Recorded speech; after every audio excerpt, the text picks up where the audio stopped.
ऐकावे तर कोणाचे. एका गावात एक परीट होता. त्याचे नाव गंगाराम. त्याला एक मुलगा होता. त्याचे नाव महादेव. हे बापलेक दोघे मिळून काम करत. ओझी वाहण्यासाठी त्यांनी एक गाढव पाळले होते.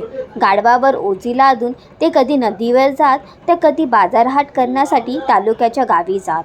एकदा काय झाले, बाजारहाट करण्यासाठी ते निघाले.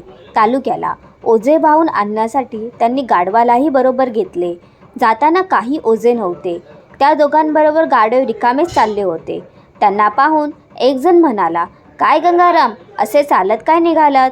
कोणीतरी बसा की त्या गाढवावर." त्या माणसाचे म्हणणे गंगारामाला पटले. तो आपल्या मुलाला म्हणाला, "महादू, तू बैस गाढवावर." तू म्हणाला, "मी चालेल, तुम्ही बसा."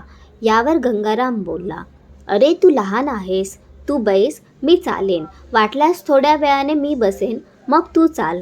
वडिलांचे ऐकून महादेव गाढवावर बसला. गंगाराम मागून चालत राहिला.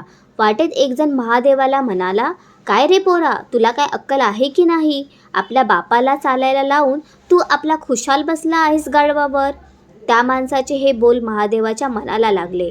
गाढवावरून खाली उतरत तो वडिलांना म्हणाला, "बाबा, तो माणूस बोलला तेच बरोबर आहे. तुम्ही बसा, मी चालतो."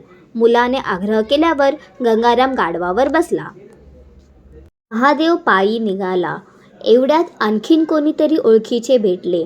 ते हसून बोलले, "काय गंगाराम हे? अरे, बाप आहेस का कोण? मुलाला पायी चालवतोस आणि स्वतः खुशाल गाढवावर बसून आरामात निघाला आहेस. अरे, मुलाबद्दल काही माया?" हा ऐकून गंगाराम चांगलाच खजील झाला.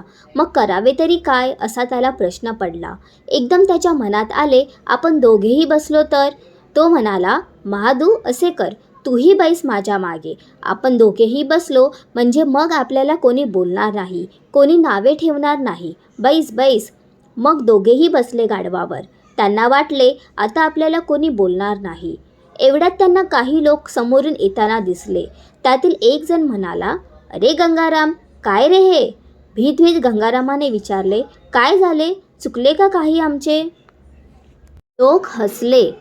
त्यातील एक जण म्हणाला, "अरे, तुम्ही माणसे आहात का गाढव?" गंगाराम म्हणाला, "असे काय केले आम्ही?"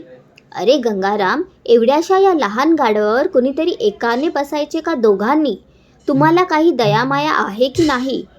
हे ऐकून दोघेही खाली उतरले. ऐकावे तरी कोणाचे हेच त्यांना कळेनासे झाले. मग महादेव वडिलांना म्हणाला, "बाबा, आता असे करूया, आपणच या गाढवाला पाठीवर घेऊन जाऊया."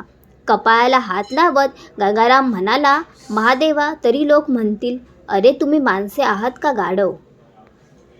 धन्यवाद.